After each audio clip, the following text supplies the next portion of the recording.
ng tambakol or yellowfin. Ayan guys, maglalagay ako ng konting taba ng baboy. Yan, worth 50 pesos pero may konting laman yan siya. Tapos, yan, yung ating mga pinaka main ingredients ay kakanggata, isda natin guys, yung yellowfin. Yan, yung ating sibuyas, bawang, syempre yung luya, pampawala ng langsa, tsaka sili na green. At yung pang timpla natin. Yan guys. Titimpla na tayo. Let's go guys. Ilalagay na natin ang ating taba ng baboy or yung karne natin. Lagay natin sa ilalim. Yan.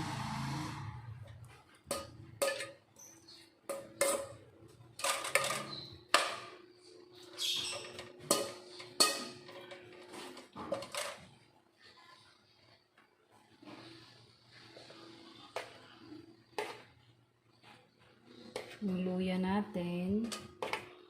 Yan. Tira lang tayo para sa pinakataas ng ating sibuyas. Tapos, saka natin ilagay yung ating isda. Yan.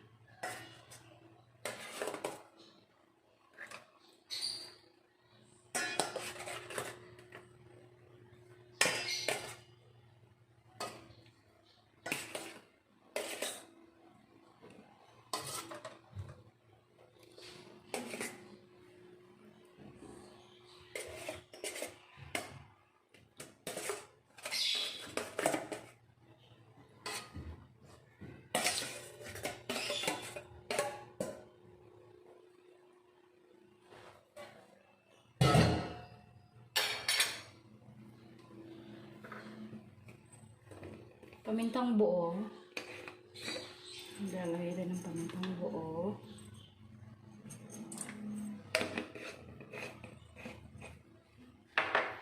Lalagay na natin yung tirang tinira ko na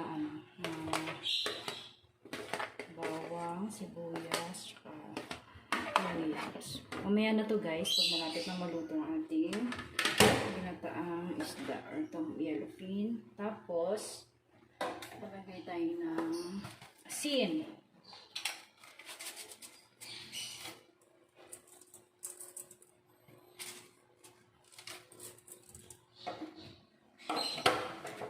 Suka.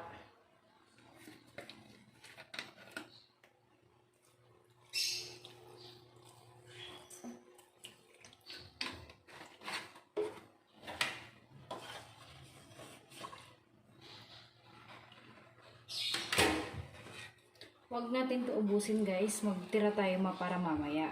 Ang ginagawa ko guys, yung pinakaunang lagay ko ng kakanggata o yung gata, lulutuin ko muna yung isda natin. Bago ko siya ilagay ulit nito na yun yung pinaka sabaw or yung matirang sauce ng ating ginataang yellowfin.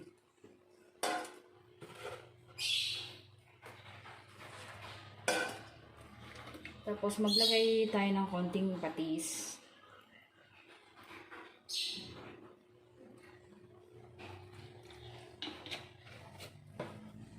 Ayan guys, okay na. Isasalang na natin. Ayan guys, isasalang ko na ang ating ginataang yellowfin. Antayin lang natin hanggang maluto ang ating isda or as in mawala na yung gata bago natin ilagay yung tinira kong gata guys.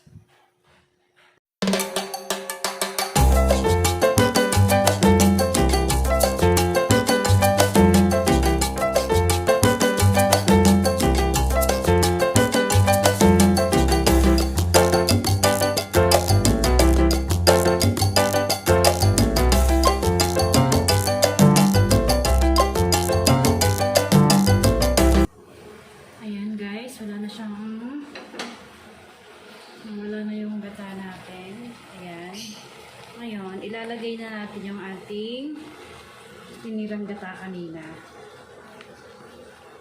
Ayan.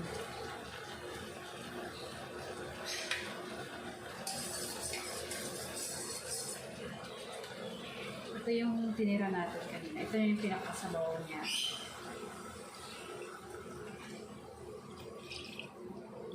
Yan.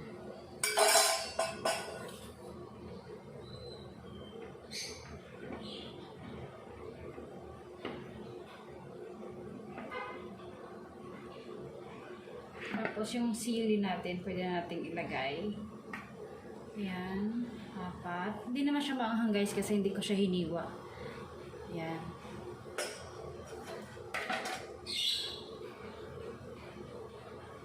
Ilayo lang natin ng konti ating cellphone. Baka uminit.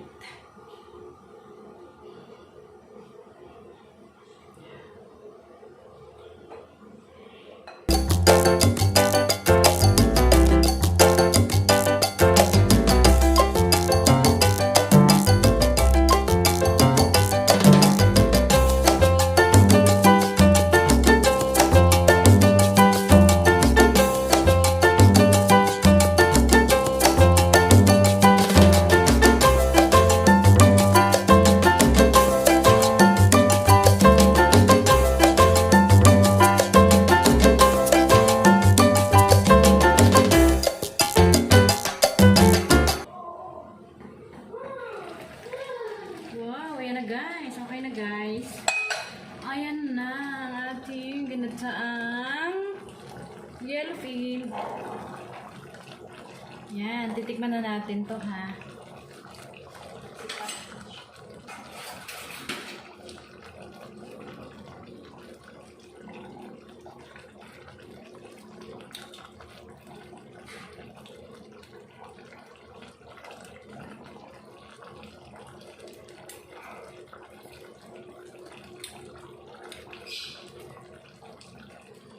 Maglalagay tayo ng konting patis kasi matabang. Depende na rin sa panlasa nyo guys.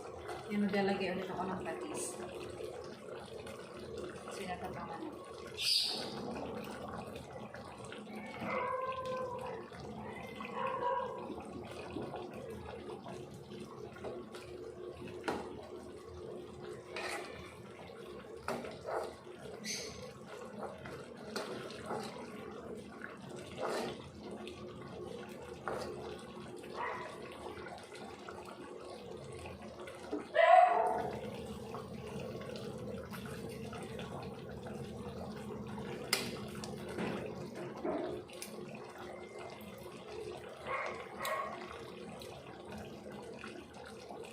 Yan, okay na guys.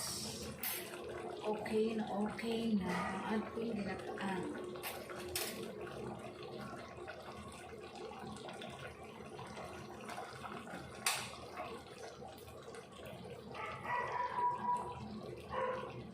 Yan.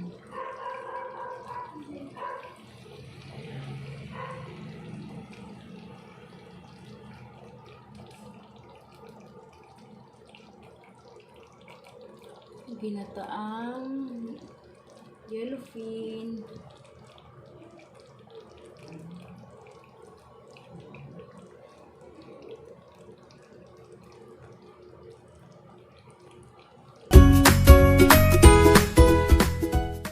I gave you my heart.